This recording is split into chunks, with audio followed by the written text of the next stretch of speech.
The eternal brilliance meant to guarantee resurrection caused a sensation at that time of discovery. Resurrection मतलब मर के फिर से जी उठना. तो वो इतना ब्रिलियंट, इतनी सारी ब्यूटीफुल उसमें ऑर्नामेंट्स थे कि उससे तो ये गारंटी हो रहा था कि ये तो डेड बॉडी सच में मर के जी उठेगी. As if it was alive. So beautiful, so many things were there. And still, that mummy gets the most attention, being the richest mummy. But that was also buried with everything he'd want in afterlife. सिर्फ gold, ornament, jewellery नहीं, उसको वो हर चीज जो उसको अपनी अगली life में, आफ्टर लाइफ मतलब इस लाइफ के बाद जो उसको न्यू लाइफ मिलेगी, उसमें वो हर चीज जिसकी उसको जरूरत है, वो सारी चीजें उसके साथ अंदर बरी की गई थी. Everything. He had board games रखे गए थे, जो बोर्ड पे खेले जाने वाले गेम्स थे, वो उसको अगली जिंदगी में चाहिएगा. जब वो पुनर्जन्म लेगा तो उसे इन सब चीजों की जरूरत होगी. तो ये माइंडसेट होता था. ये माना जाता था कि ये सारी चीजें, ये किंग्स जो हैं वो अपनी सारी संपत्ति जो है वो अपने साथ ले जा सकते हैं. तो उन्हें दफन कर दिया जाता था. और यही रीजन है कि मम्मीज को अब डिस्कवर करके उन्हें खोदा जा रहा है, क्योंकि उसमें बहुत सारा सोना और बहुत सारी इंपॉर्टेंट चीजें मिलेंगी. नाउ लेट्स सी कि क्या क्या बरी किया गया था.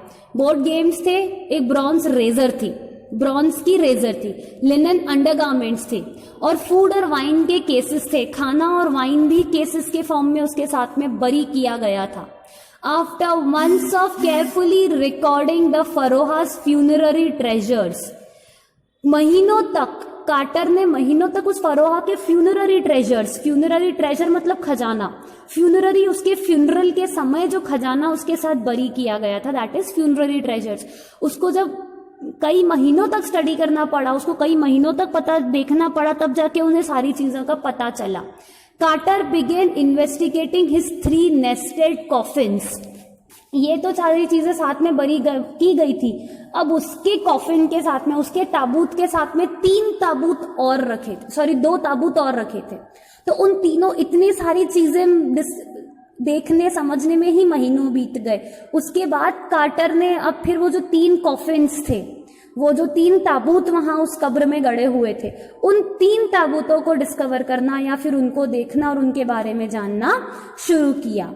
Opening the first, he found a shroud adorned with garlands.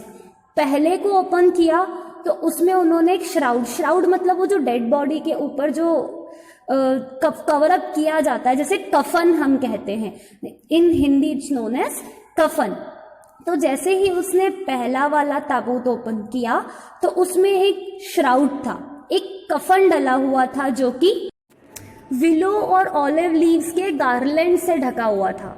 Willow leaves, olive leaves, wild celery, lotus petals, cornflowers, ये सारे फूल पत्ती, कुछ अवशेष उनके, कुछ जो है वो पार्ट्स उनके बचे थे. तो इन सारे फूलों की और इन पत्तियों की मालाओं से वो जो पूरा श्राउड था, वो जो कफन था, वो पूरा ढका हुआ था. उसको देखने से पता चलता था कि शायद मार्च या अप्रैल के सीजन में उसकी डेथ हुई होगी, क्योंकि उस समय ये सारे फूल पाए जाते हैं इजिप्ट में.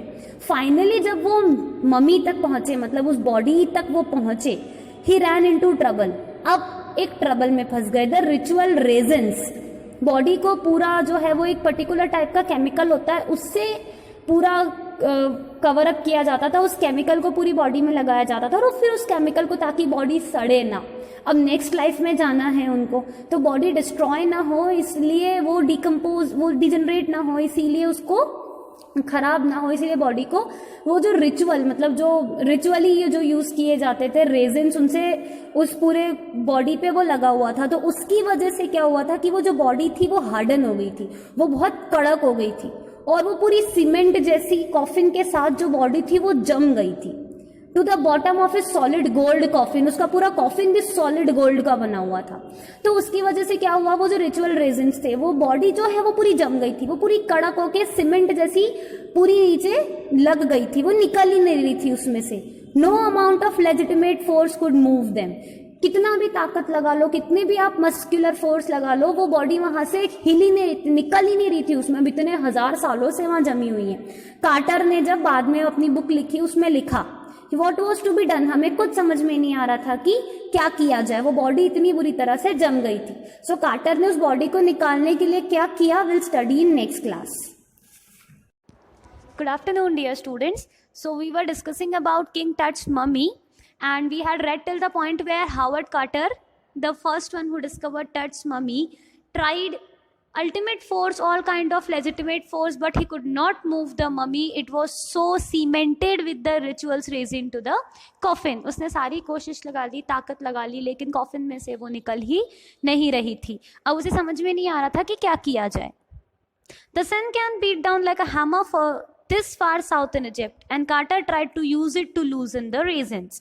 अब उस समय जिस एरिया में जिस साउथ एरिया में वो इजिप्ट के जितने साउथ पोर्शन में थे, वहाँ पर इतनी तेज़ गर्मी, इतनी तेज़ धूप थी कि सन बिल्कुल एक हथौड़े जैसा काम करे, इतनी ज़्यादा हाई टेम्परेचर था. तो फिर उस नेचुरल वे को कार्टर ने यूज़ किया उस रेजिन्स को पिघलाने के लिए. तो उस मम्मी को सन के नीचे धूप में रखा गया. For several hours, he set the mummy outside in blazing sunshine that heated it to 149 degrees Fahrenheit. 149 degrees Fahrenheit तक के टेम्परेचर तक वो लेकर गया. इतना ज़्यादा हाई टेम्परेचर जो है वो सन का उस समय था, और इतना ज़्यादा हीटअप किया, उसको पिघलाने की कोशिश की. अब वो था तो वो रेजिन्स केमिकल था, पिघले गए सही, बिल्कुल हथौड़े जैसी मार सन की रेज जो है वो इतनी स्ट्रॉन्ग उस पर पड़ रही थी. बहुत कोशिश की कार्टर ने, बट कुछ भी नहीं हुआ. अब 3000 साल से वो सीमेंटेड थी. 3000 साल की स्ट्रॉन्ग सीमेंटेड चीज़ एक दिन के कुछ घंटों की सनलाइट से इतनी जल्दी, सन हीट से इतनी जल्दी टूटने नहीं वाली थी. नथिंग बल्ज्ड मतलब किसी चीज़ का एकदम से बाहर निकल आना. कुछ भी बाहर नहीं आया. He reported with scientific detachment that the consolidated material had to be chiseled away from beneath the limbs and trunks before it was possible to raise the king's remains. अब उन्होंने फिर पूरी अपनी जो बुक उन्होंने लिखी थी या जो डिटेल उन्होंने बताई थी, उसमें फिर वो बताते हैं कि वो जो मटेरियल जिससे वो अटैच था बॉडी से, it has to be chiselled away. उसको मतलब खरोच के बाहर निकालना पड़ा. लिटरली उसको खोद के खरोच के बाहर निकाला, तब जाकर वो बॉडी जो थी, जो किंग तट के रिमेन्स थे, वो थोड़े से बाहर निकल पाए. वो निकालने की कंडीशन में नहीं थी.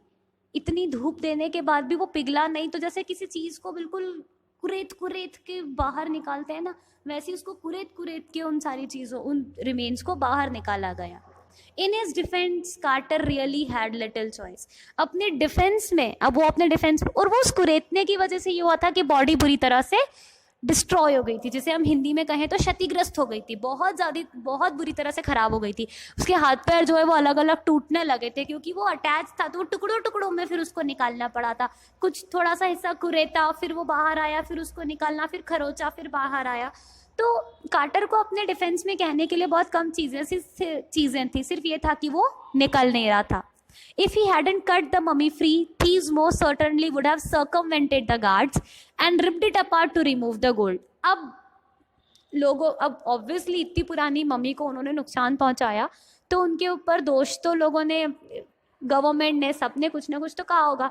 तो अपने डिफेंस में वो कहते हैं कि वो कॉफिन, वो मम्मी, वो सब कुछ पूरा खुल चुका था, लोगों को पता चल चुका था. तो अगर मैं उनको करेद के और वो बाहर नहीं निकालता और सारी चीज़ें दोबारा लॉक नहीं करता, तो चोर जो थे, they could have easily circumvented the guards. उन्होंने गार्ड्स को इजीली बेवकूफ़ बना दिया होता, और वो जो मम्मी के साथ जितना भी गोल्ड था ना, वो चुरा के ले जाते.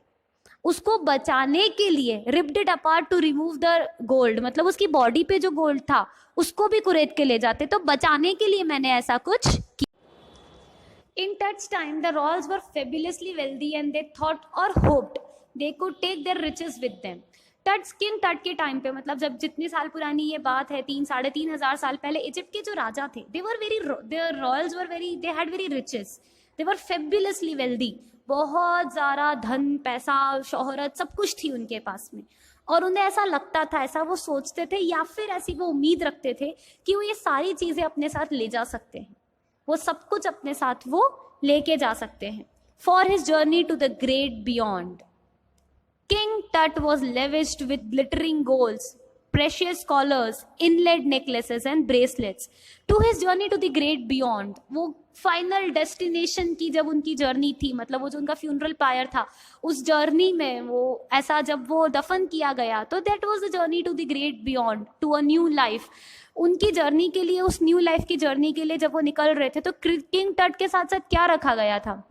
सोना, ग्लिटरिंग गुड्स थे, बहुत सारे सामान थे जो जगमगा रहे थे। उसमें सारे प्रेशियस स्टोन्स थे, नेकलेसेस थे, ब्रेसलेट्स थे, सारे गोल्ड्स और बड़े बड़े डायमंड्स और जेम स्टोन्स के बने हुए, रिंग्स थी, एम्यूलेट्स थे पैर में पहने जाने वाले, एक सेरेमोनियल एप्रन था। सेरेमोनियल एप्रन किसी ओकेजन या खास ओकेजन पे पहने जाने वाली ड्रेस थी। एप्रन ऊपर से जो कोट पहना जाता है, जो ओवर कोट पहना जाता है, वो सेरेमोनियल, ओकेजनली किसी अच्छे ओकेजन पे पहने जाने वाली।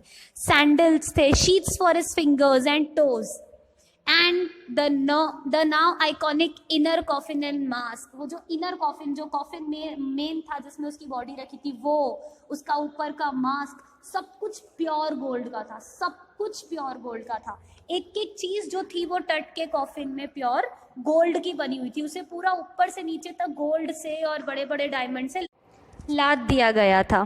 To separate Tut from his adornments, Carter's man remove the mummy's head and severed nearly every major joint.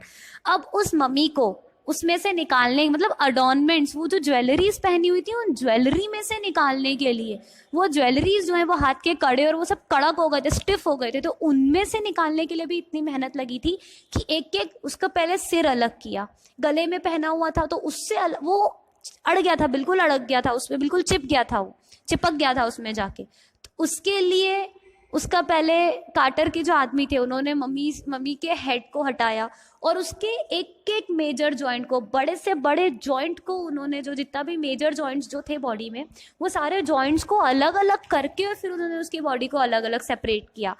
Once they finish they reassembled the remains. एक बार उन्होंने सब अलग अलग टुकड़ों में निकाल लिया, फिर एक बॉक्स में, एक वुडन बॉक्स में सैंड की लेयर बिछाई और उसके ऊपर उस मम्मी की एक एक पार्ट को दोबारा से वापस रीअसेंबल कर दिया with pedalling that concealed the damage. और वो डैमेज को कंसील करने के लिए उसमें थोड़ी बहुत अंदर भरन कर दी। द बेड वेयर टट नाउ रेस्ट। और अब जो है वो टट की बॉडी, जो टट की रिमेन्स हैं किंग टट के, उसकी जो मम्मी है वो अब वो उस कॉफिन में ही रहती है, वो जो कार्टर ने आर्टिफिशियली बनाई थी। तो उसको रीअसेंबल करके फिर एक के एक बॉडी पार्ट को वापस उस पर लगा दिया। Archaeology has change substantially in the intervening decades, focusing less on treasure and more on fascinating details. अब जब कार्टर ने ये सारी चीजें की थी तब आर्कियोलॉजी का मेन उद्देश्य होता था कि इनकी रिचेस और गोल्ड्स के बारे में पता करे, लेकिन धीरे धीरे आर्कियोलॉजी में भी चेंजेस आने लगे हैं। अब आर्कियोलॉजी जो है वो डेथ पर और डेथ के रीजन पर ज्यादा फोकस करती है, ना कि वो जो उसके साथ जितना भी ट्रेजर है उस पर फोकस करे। तो सब्सटेंशियल चेंजेस जो है वो आर्कियोलॉजी में आने लगे हैं। अब बहुत सारे सोफिस्टिकेटेड टूल्स भी यूज होने लगे हैं। अब कार्टर ने 1920s में कहीं जाके उस डिस्कवरी को किया था, तो उस समय टेक्नोलॉजी भी इतनी एडवांस नहीं थी। अब तो टेक्नोलॉजी भी बढ़ने लगी है, मेडिकल टेक्नोलॉजी भी काफ़ी अच्छी होने लगी है।